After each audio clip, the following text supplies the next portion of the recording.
नमस्कार, सूचना दर्पण न्यूज़ में आपका स्वागत है।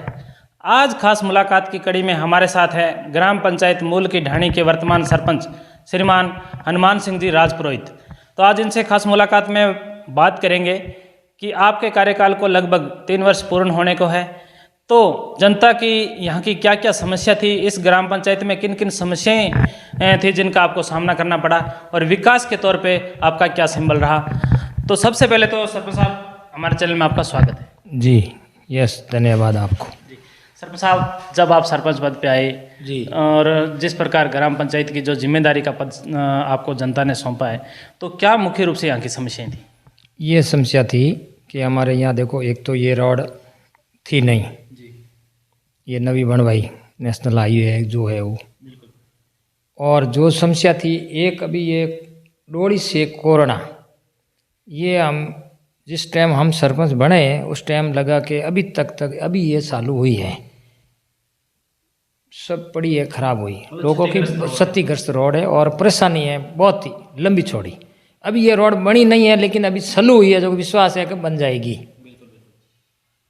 और तो समस्या पानी की थी, लोग तालाब पे जाते थे, घड़ा भर के लेके आते थे, वो सब पाइपलाइन डलवा दिया गांव में, घर में कनेक्शन भी दे दिया। अब जो 25% बाकी हैं वो अब दूसरा बारी में देंगे। और समस्या थी ज़्यादा लोगों की, तो कोई आवास भी ये बाकी था वो बनवा दिया, टाँका भी बनवाया।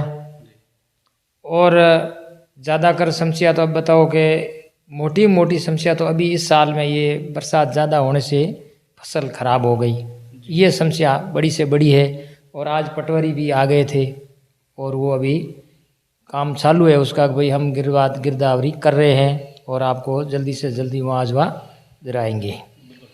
सरपंच साहब, अगर बात करें मुख्य रूप से, क्योंकि शिक्षा है वो कहीं ना कहीं जीवन में अहम भूमिका रखती है, शिक्षा के क्षेत्र में आपके कार्यकाल में क्या विकास हुए?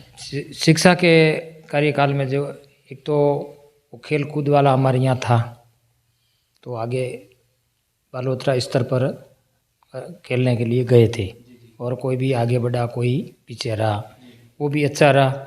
और जो ये धामट प्रालिया है वो एक स्कूल 8वीं बनी, 5वीं से 8वीं बनी, और उसका भी 2-4 दिन पहले उद्घाटन भी था। अच्छी तरह से वो स्कूल बढ़िया हुई और बच्चों के लिए सुविधा हुई, ये स्कूल विकास में ये हुई। तो एक मेन बात करते हैं, जिस प्रकार आपने बताया कि पेयजल की सुविधाओं में आपने काफ़ी विस्तार किया, चाहे वो टंकियों का निर्माण हो, चाहे जिस प्रकार पाइपलाइन का विस्तार हो, तो जिस प्रकार निजी टाँके वगैरह का किता का आपका निजी टाँका में देखो 2-3 टाँके तो हमने ये बनवा दिया सामाजिक योजना में, हमारी योजना में। और शमशान में है तो शमशान भूमि की बाउंड्री भी बनवा दी। और ये रोड़ा वोड़ा जी सीसी ब्लॉक आता है वो करीबन गांव में बनवा दी मैंने। और जो जल ससना का पहली टाँका बाकी था 7-8 वो टाँके बनवाए, छोटे टाँके थे 20 वो मूल की ढाणी के अंदर बनाए। जो भारत जल संस्था थी वो जल भागीरथ की, ऐसी कोई संस्था थी पहले, वो हमारे पास में अभी है पर वो अभी तो ख़त्म हो गई।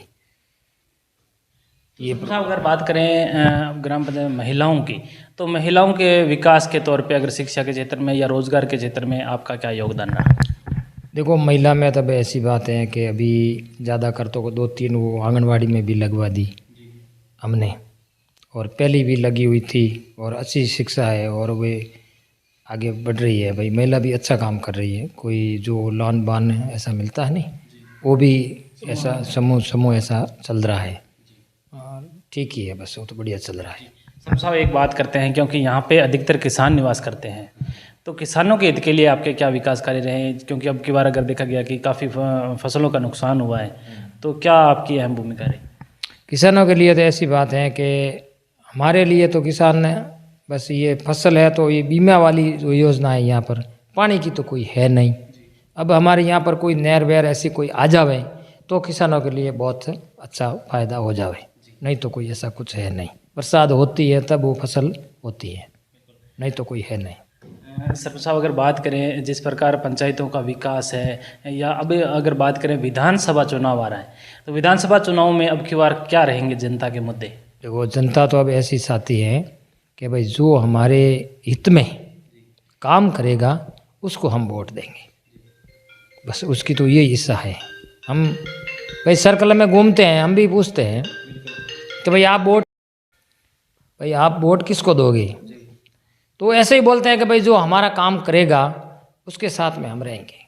किसान तो ऐसे बोल रहे हैं।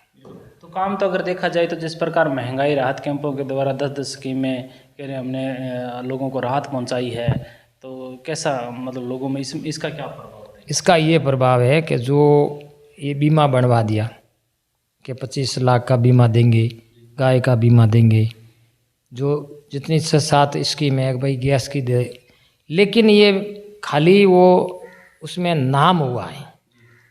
अब जो पब्लिक को ज़रूरत पड़ती हैं तो कुछ मिलता नहीं है। ऐसा कोई उदाहरण दे सकते हो कि जैसे जो इसमें आप बता रहे हो कि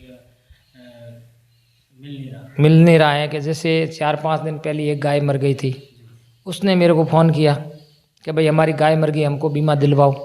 तो हम उस आदमी को बोले कि भाई आप डॉक्टर के पास जाओ, तो डॉक्टर ने बोला कि अभी ये बीमा इशू हुआ नहीं है। ये बोला कि भाई अभी ये इशू हुआ नहीं है, आगे 7 तारीख का ये होगा, तो होगा तब तारीख को। हाँ 6 तारीख। तो 7 तारीख का तो लगभग अनुमान लगाए जा रहे हैं कि 4 संहिता मिलेगा। हाँ वो अनुमान से लग जाएगी तो फिर वो उसको देना ही नहीं पड़ेगा। भाई बीमा देना पड़ेगा ही नहीं, वो आचार संहिता लग जाएगी तो देना ही नहीं पड़ेगा। उस जो जिसकी गाय मरी हैं उसके लिए तो परेशानी है, वो कहाँ जाए आगे, हमारे तक आता है। वो इसमें योजनाओं में ये भी है कि किसानों को जैसे 2000 यूनिट फ्री और ये घरों के भी 100 यूनिट फ्री, और खाली बस ये बोलने के लिए है कि फ्री फ्री फ्री, लेकिन फ्री क्या है, सब घर घर में भाई बिल तो आता है। अब जो 10 बिल कोई नहीं आता होगा तो किसी के 2-3 हज़ार का आ जाता है, तो किसी के जैसे पंचायत का बिल है तो 10,000 का आ जाता है। अब पंचायत में तो एक बल्ब चलता है, रात को यहाँ कोई रहते नहीं है, भाई दिन दिन में ही रहते हैं, क्या चलता है पंचायत में बताओ आप। कंप्यूटर है तो वो लैपटॉप उससे काम करते हैं, थोड़ी टाइम कितना काम करता है, तो उसका भी बिल आ जाता है 10-10 हज़ार का। तो कोई पब्लिक के तो आता ही नहीं है, तो कोई के डबल भी आ जाता है, तो वो परेशान हो जाता है उल्टा। तो अब की बार जिस प्रकार बात करें कि विकास के मुद्दों के तौर पे आपने जिस प्रकार बताया कि हमने काफ़ी पेयजल की सुविधाओं के क्षेत्र में, शिक्षा के क्षेत्र में हर प्रकार जो आपने काम किया है, तो अब जनता से क्या आस है और क्या कहना चाहोगे हमारे चैनल के माध्यम से यहाँ की ग्राम पंचायत की जनता? नहीं, जनता के तो ये है कि भाई हमारे ये पानी वाला काम अच्छा किया, जो कोई जगह पानी आने की समस्या है तो वो भी आ जाएगा। और जो रोड है तो एक यहाँ पलालिया से सुरानी डम रोड भी बनी अभी इस साल में, वो जो काम हुआ वो अच्छा हुआ। लेकिन दूसरा काम है तो अभी आएगा तब खुश होगा पब्लिक, तो नहीं तो कोई होगा नहीं। बिल्कुल बिल्कुल। तो ये थे हमारे साथ ग्राम पंचायत मूल की ढाणी के सरपंच श्रीमान हनुमान सिंह जी राजपुरोहित, जिन्होंने बताया कि अगर बात करें विकास के तौर पे तो जिस प्रकार पेयजल की सुविधा के क्षेत्र में या शिक्षा के क्षेत्र में जो पिछड़ा हुआ ये गांव था, उसको कहीं ना कहीं इन्होंने मतलब पाइपलाइन वगैरह डाल के और पूरा मतलब लोगों को पेयजल की सुविधा और शिक्षा में भी काफ़ी बढ़ावा दिया है। तो इसी प्रकार देखते रहे हॉस्पिटल भी आया। बिल्कुल। और 2 मतलब क्या कहना चाहोगे? 2 हॉस्पिटल, मतलब स्वास्थ्य के क्षेत्र में, स्वास्थ्य क्षेत्र में 2 हॉस्पिटल, एक मूल की ढाणी, एक दामट परालिया, वो अभी अधूरा पड़ा है। ठेकेदार को अभी मैंने फ़ोन किया 2-3 बार, तो वो बोलता है कि हमारे पास पेमेंट आए नहीं है, इसीलिए हम बना नहीं सकते हैं। तो कोई बात नहीं भाई, आपके पास पेमेंट आए तब बढ़ाओ, लेकिन ठीक हुआ वो भी। बिल्कुल।